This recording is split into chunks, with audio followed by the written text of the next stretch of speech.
I'm Mike Vardy. Meal planning is important because it prevents us from being a disappointed wreck when dinner time comes around and we have no clue what to make, or even if we have the ingredients to make the meal. It's a time and a money saver, but most importantly, it frees up valuable brain space. Creating a meal plan prepares us for the week to come and gives us peace of mind that we're organized and can feed ourselves and our family. That's why I do it, and that's why Plan to Eat helps me do it. Your subscription includes access to the Plan to Eat website and fully featured mobile apps on iOS and Android. And Plan to Eat gives you the tools to clip and organize recipes from any website, the ones your family loves and that fit your dietary preferences and needs. And you can create a meal plan around your schedule. Then what happens is the Plan to Eat software automatically creates an organized shopping list based on your plan. So sign up for your free trial at plantoeat.com/timecrafting. That's plantoeat.com/timecrafting. The coupon will be automatically applied to your account and can be used when you're ready to subscribe. It's valid for new customers only. Give Plan to Eat a try today. And this is the Productivityist Podcast.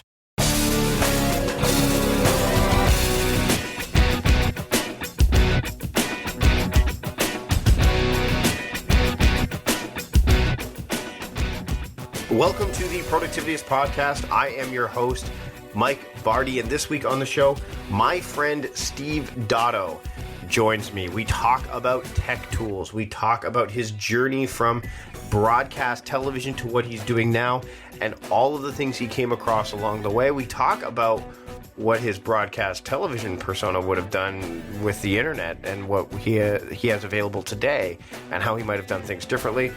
We just dive deep into the weeds. We even talk a little bit about productivity. Actually, we talk about quite a bit. But let's just dive into it. I want you to get the entire nuts and bolts of this conversation. So no more from me. Now you're just going to hear from both of us. This is my discussion with my friend Steve Dotto of Dottotech on the Productivityist Podcast. Enjoy.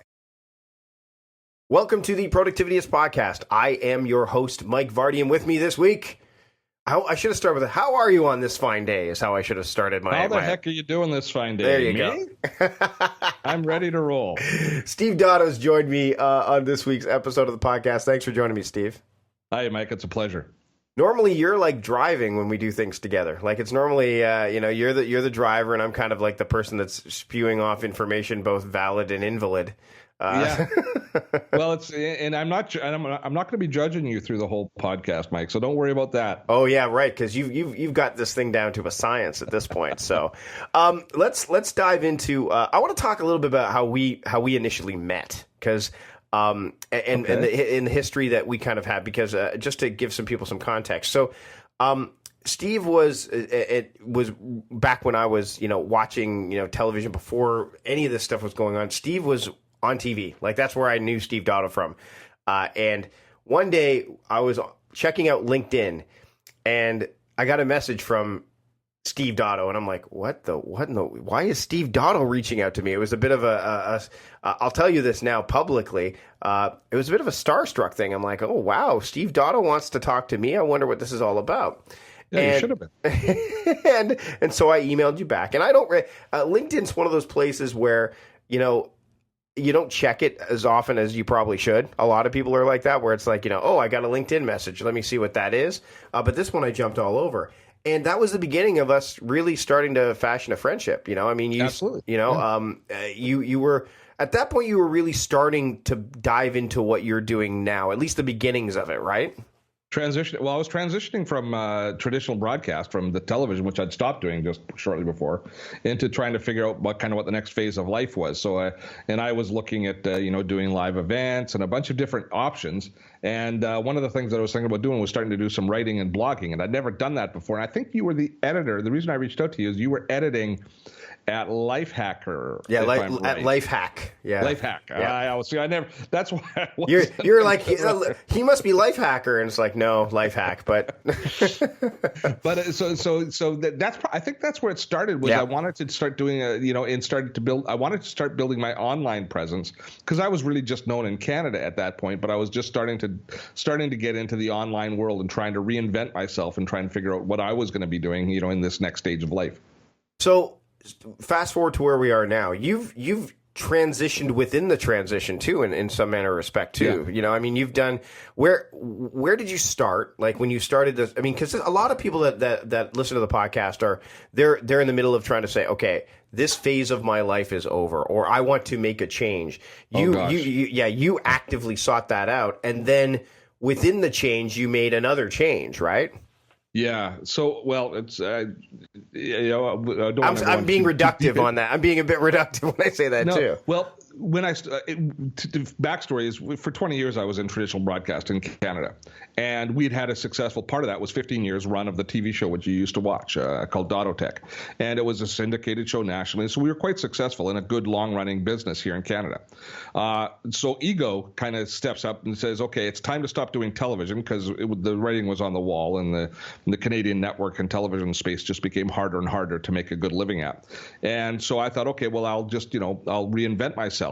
And I didn't have a plan. I didn't have an exit strategy.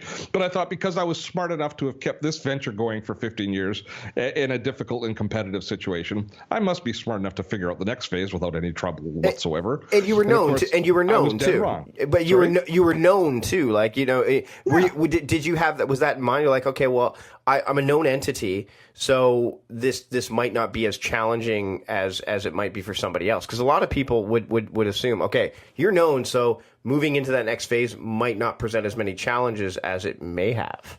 Yes, that was part of it, and that was probably a trap, to be honest. Yeah. Because I thought, okay, well, now if I, kind of a household name here in Canada, start doing live events, say teaching productivity tools or something, or, this sort of stuff, people will flock and be happy to part with their money and give it to me. And that's, in the early stages, I started to try and do live trainings and events and teach people how to overcome email overload, because I was all about the tools. I was always all about the tools. And I was just, I thought I could do these kind of trainings, and I was dead wrong. I just didn't have the organizational skills to put together these live events. Plus, they're very difficult to turn into a profitable situation. I didn't have a mail list. I didn't know how to reach people. I was really at the beginning. And then I was very lucky that I was speaking at actually we're in your hometown there in Victoria at Social Media Camp. Mm-hmm. And I met a bit of an online legend, Mari Smith, who was also speaking at that conference. Now, Mari is one of the Facebook queens, but she is an online marketer, community builder, Facebook expert. And she saw what I did. I was emceeing an event that she was at, and she saw my presence. And then she watched some of my videos of my TV show from back in the day. And she says, and she's a Scottish woman, she says, "You're doing everything wrong." She's also very tall. And I said, well, yeah, I know I'm doing it wrong. She says, "I'll show you." And she actually, bless her soul, she took me kind of inside of her venture as she was about to do a product launch, an information product launch. She was about to start selling a new course. So she was just in this phase where she was about to she'd built most of the content, and she was about to do the webinars that were the sales funnel for that course. And this was an epiphany for me. I had never seen anything like this before. I didn't know anything about landing pages or websites. I mean, I knew a little bit about websites, but not how you opt people in and what the importance of a mail list was. And it was all new to me. And this is just 5 years ago. And so at that point there, she, having come inside, I said, okay, I have to reinvent myself. This is the way to do it, is I have to find my community online and find my voice and find what they want to follow me on and hope that I could figure out how to kind of make money from that. And so that was the beginning of about a 3-year journey of building a brand, listening to my community, and then figuring out where revenue could come from that. And it was a difficult time. I mean, it was exciting, and it was like back in the early days of trying to get the TV show on air because we were inventing our own business. So I was building a business from scratch. But it was also a bit nerve-wracking because I was at 50 years old trying to reinvent myself, and that was very difficult. So when you started out, one of the things that we were doing, like you said, were those live events. You were diving into productivity initially, and I want to talk a bit about that because you were entering a crowded space in a lot of ways, right? Yeah. How did that, going through that, because you still talk about productivity, you still do a lot of digital tools, but not as much as you did before. How was that like a bit of a proving ground for you, and a bit of a was it almost like a litmus test to try to figure out where you wanted to take things, or just to figure out what would work and what wouldn't? Like, was that kind of the way you look at it now? Yeah. Well, it was a space. as I was producing my videos, so the business model that I put together was I said, I'm going to use YouTube the way that Mari Smith uses Facebook. Right. And I'm going to grow a community on YouTube because video I'm good at. And I started playing with format of video and recording screencasts and doing the sort of things I'd done in TV. Now, my content and energy on air presence was always good. And then figuring out tools that could, I could replicate what we did in the TV studio with screencasting, using a green screen, kind of coming up with my own format. That was kind of fun, and it gave me the ability to start to create the content. Once I started making content decisions, I just listened to what my community was following. And the smartest move I made was right from the very beginning. I said, I'm going to treat YouTube as a social network, even though it's a pretty poor social network. And I'm going to enter YouTube comments every day, and I'm going to look at what people are saying. I'm going to respond to everyone. I'm going to listen to them. Now, that was just as Google was rolling Google Plus into YouTube comments. So comments were being cleaned up. But what it did is it gave me a dialogue with my community. And this was my second epiphany, was I, all of a sudden, for the first time in 20 years of doing public a form of broadcast, I was having a conversation with the people who watched my content, not with my sponsors and the network hacks. So the people who actually watched my show were the people who I could make money from, and they were the ones who I could have a dialogue with. And if I could listen to them, I felt like they would lead me to the water. They would lead me to to success. And that's exactly what happened. Is as I released different videos on different topics, every time I released an Evernote video, the viewership went way up. And that was the first key term, Evernote, that I started to rank in search on. And when I started to rank in search, in YouTube search, which is the second biggest search engine in the world, all of a sudden my viewership numbers and my subscription numbers on YouTube started to really accelerate because people were interested in what I had to say about Evernote. There was a big market out there to learn about Evernote, and my style worked. So that was what led me to my first successful online course, which is still selling now, called Evernote Made Easy. And that was the beginning of success. Now, I like productivity, but I really loved the learning of the new business and the social media and figuring out the video. So I decided myself that I was always going to start to comment and chronicle my journey and my understanding of what was happening as far as learning to sell into this new space and build in this new space. And so that's where the duality of the Dottotech brand is. I still do a lot of productivity stuff.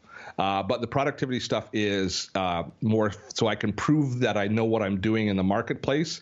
And where I make most of my money now is by teaching people how to build their brand in YouTube, how to do the type of video that we do, and how to build a social presence in a community online and turn that into a business.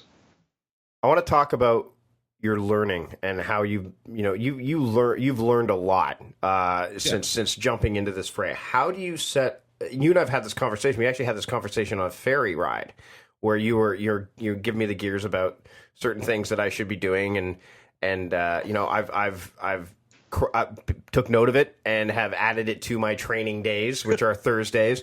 So how do you, you're going through this, you've gone through this transition, and even you're still always learning like that. I mean, you're always, especially because you're an authority figure in technology and in the space that you're dwelling in.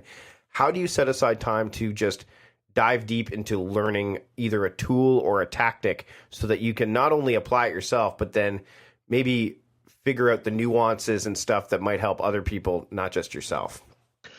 I don't think I'm the same type of learner as others. I think we all learn in our own ways, and I'm kind of jealous of the people who learn by reading and or have your discipline of I'm gonna have this day for skills improvement. Necessity is the mother of invention for me, and I find the tools to be all fairly self-evident as you start to work with them. So I look at the tools on a very tertiary, kind of a superficial basis, saying this is what they do, and to kind of keep up to speed. But where it really comes is I typically do project-based work. Is I say, okay, I need to now set up, I need to, set up a CRM for my own business. So now I'm going to go look at all the CRMs, decide what they are, and not hire somebody to install it, but do it myself and do the hard work to learn how to do it and implement it. And then because what comes out of that is a narrative that allows me to share. These are the things that I assumed going in. This is what I learned, and this is what this is what happened when I installed it, and these were the challenges that I faced. And it just kind of brings it down to an everyman thing. I mean, one of my favorite shows of all time was Mike Rowe's Dirty Jobs, right? Where he just said, this has to be done, and I'm going to go figure out how they do it.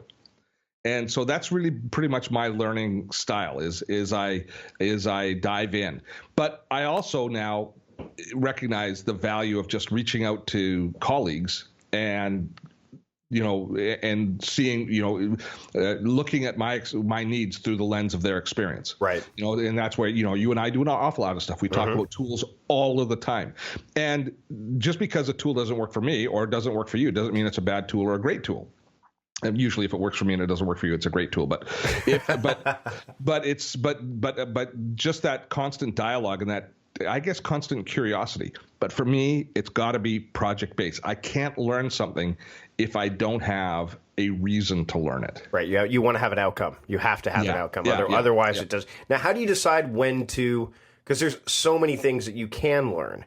How do you? I mean, obviously, you've got an outcome in mind, but there are so many ways to reach that outcome. Do you eventually say, because curiosity is part of the equation, like you said, do you catch yourself at any point going, okay, curiosity is getting the better of me, or do you? Okay, so you do. And sure, I go down rabbit holes all the time, and typically speaking, the unsuccessful rabbit holes I go down are the ones that are my own invention. The successful rabbit holes I go down come out of a question from my community.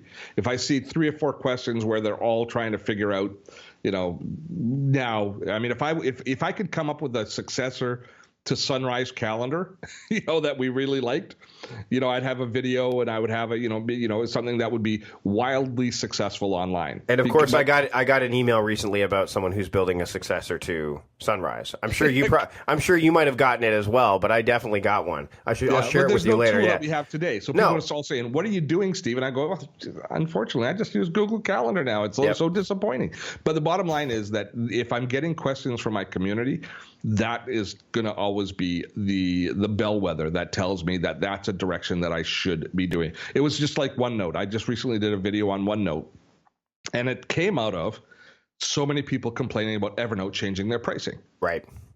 And when I released that video on OneNote, it's one of the ones that, for me, if I get a video that gets, a typical video for me will see 1,000 views in 24 hours. A good video, 2,000. A really hot video, 4,000 in the first, 24 hours that it's out of the first 48 hours. Well, this video was getting like 2,000 views a day for the first 15 days that it was out. It was just boom.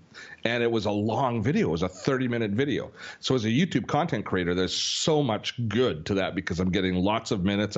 I'm ranking real, now if you search Evernote versus OneNote, I don't know where I am, but we're up there in and that's a very common search term. So it's just done gangbusters. But that came out of everybody being so frustrated with what I thought was a great idea. I love the fact that Evernote changed their pricing and made it so that they could make money, because I want Evernote to be around. Right. But the community says, no, we want an option. We want to know what happens if we go to OneNote. So I did a video on it. And when they ask for it and you give it to them, good things happen. How do you keep yourself from getting overwhelmed? Because you have a lot of irons in the fire. And you've got a family, and you've got, you have speaking engagements, which I definitely want to get into. How do you keep yourself from getting, like you said, too deep in the weeds, and then all of a sudden, or committing to too many things and then saying, now what do I do? I guess I prioritize, and I'm willing to disappoint people to a certain extent. I know that's a terrible thing to say, but at the end of the day, people write me all the time that they want a video on XYZ product, and they want, I know what they want me to do. They want me to do more on CRMs. Right. And I'm telling them, no, I'm not doing any more videos on CRMs because I use Infusionsoft now.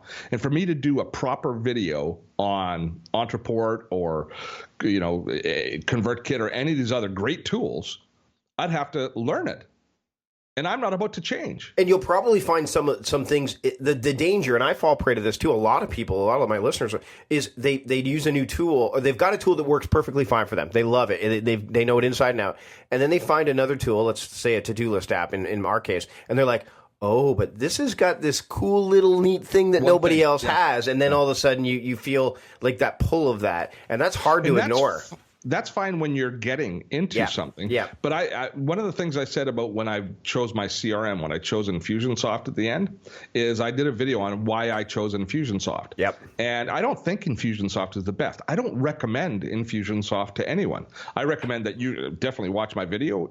I know that the tool works, but I don't know if it's better than any of the others, and I don't know if it's worse than any of the others. At the end of the day, once you make a decision on a tool like that, on an Infusionsoft, on a Slack, on any of these core products that are going to be right at the heart of your business, it becomes your responsibility to make that tool work, not their responsibility. You have to find the idiosyncrasies of that product. You have to make it work within your system. You have to learn it intimately. It's your job, and that. Infusionsoft has been fantastic for me because I made Infusionsoft fantastic for me. Right. It's kind of like the idea of, when you buy like a car, you decide you're going to buy this car. You've done your research. You've bought this car.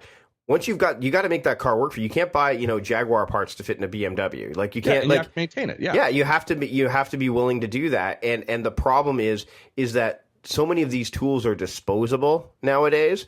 Or there's so much information. How do you keep your input management at a level where you can kind of stave off that overwhelm? Because you're probably, like you said, you're getting a lot of requests for different videos that people want you to do.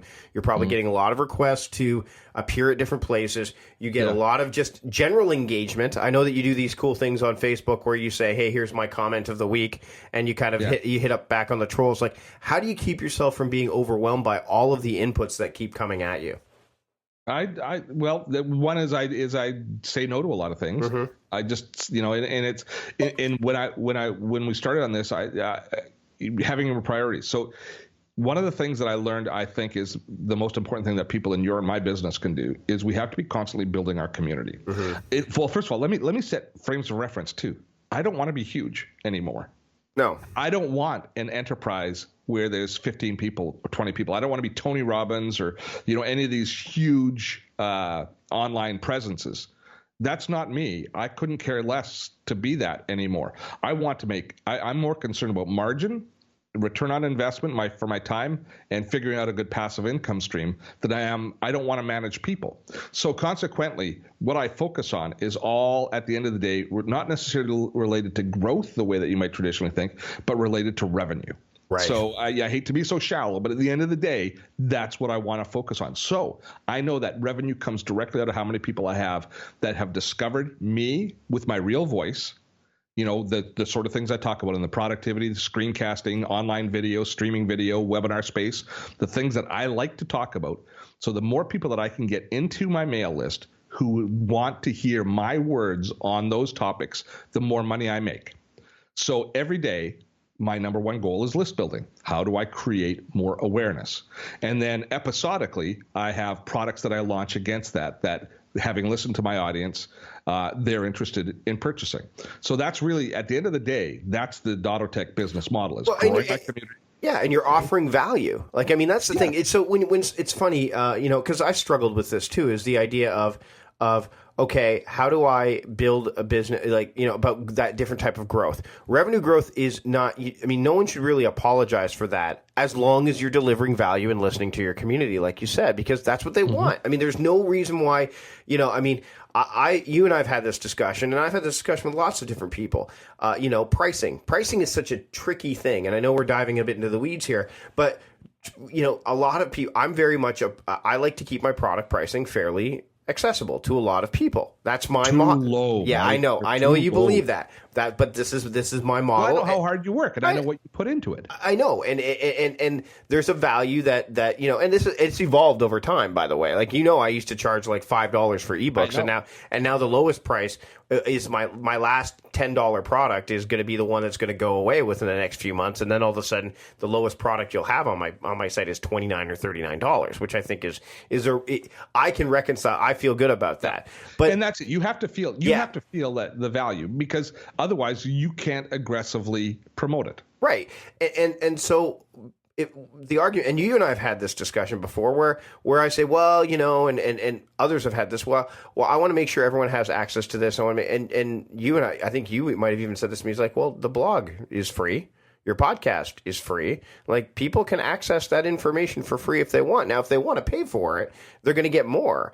But if they don't, it's not like you're not giving anybody anything. And I think a lot of people, especially when they're first starting out, they start off with the free stuff, and then they try to figure out how to charge. Pat Flynn's run into this issue. I know he has. He's again talked to great people, and he's built his. I'm looking at his book, Will It Fly, right now. And you look at that book, and he's got the book, and then the accompanying course that goes with it, and it's a huge value. But he also was the guy who was the smart passive income guy. So his stuff was all like, I'm going to make my money generally, and I'm being very reductive here, from people clicking on links and I getting, affiliate and residual pay from it. So, I think that the community part is so important.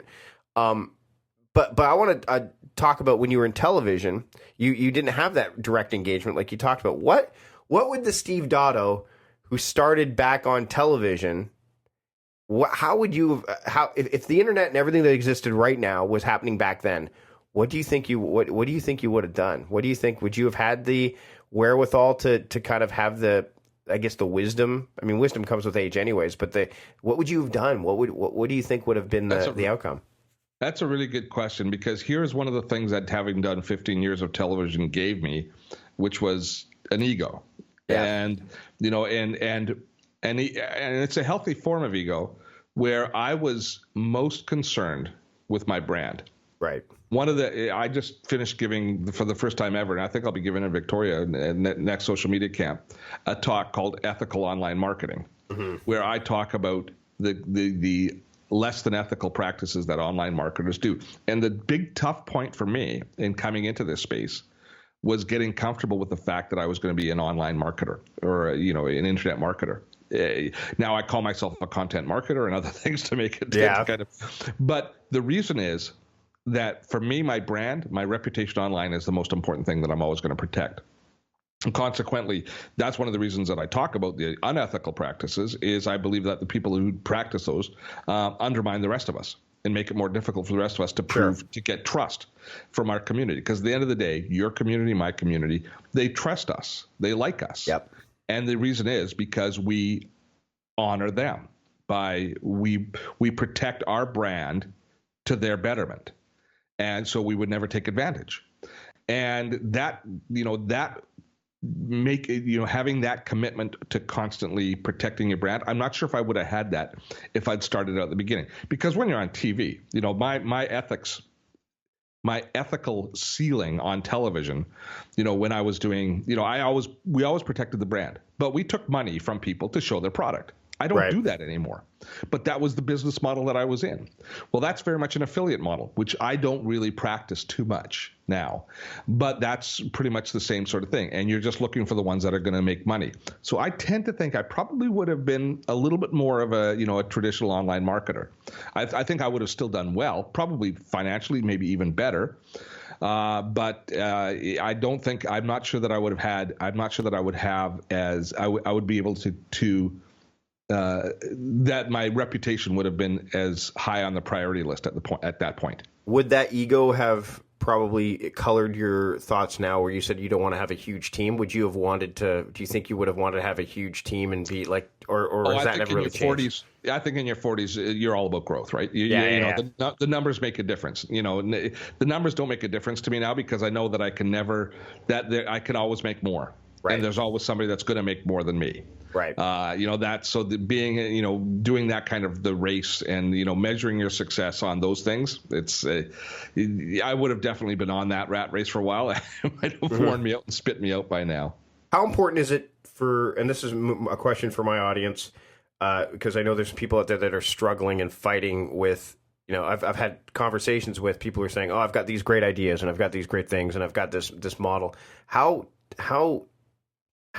tough is it for you, and what advice do you give to people who are kind of struggling with the change, with changing from one position to another, trying to build their business, and then saying, and having too many things that they're trying to, and so they're scattered as opposed to focused. And here's the, it's finding a bellwether that you can actually measure whether or not your ideas are good, because there are so many good ideas out there. And things can be successful that I wouldn't think are going to be successful, and things that I believe are absolutely going to be successful are an absolute failure. So, I mean, those things are there. So here's a challenge that we have is when we are starting out and, kind of reinventing ourselves, is we've now got a group of people who talk to us and advise us, who we run our ideas by.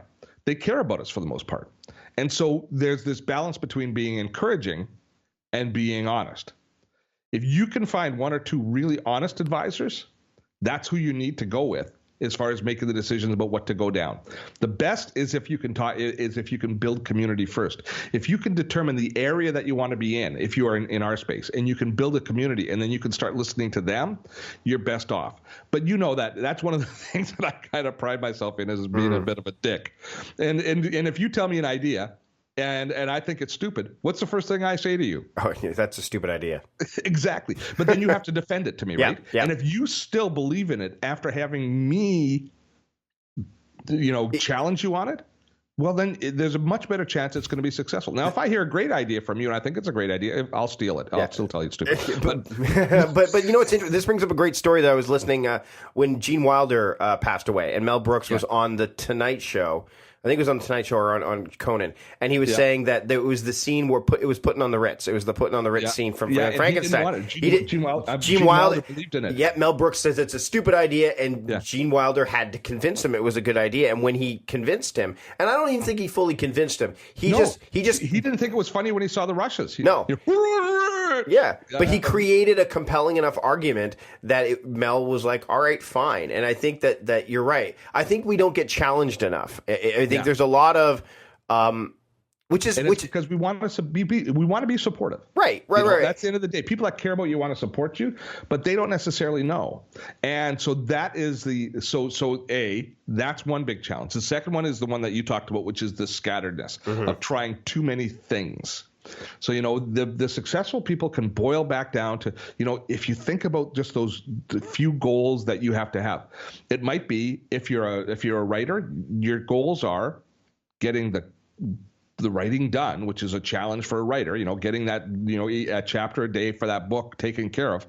But at the same time as you're doing that, you better be building a community, because no publisher is going to be successful for you anymore, for the most part, right? Right. You've got to build your own community. So blogging, finding a way to get your voice out there and finding a way to build a community so that you have a marketplace to sell to when the time comes.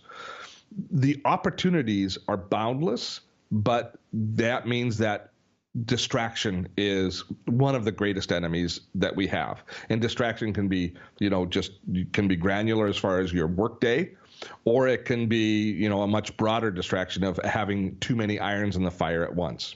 Right. Steve, this has been fantastic. Where can people find you and your work online so that way they can learn more about you and see some of the great stuff you've been putting out, consistently for the past several years?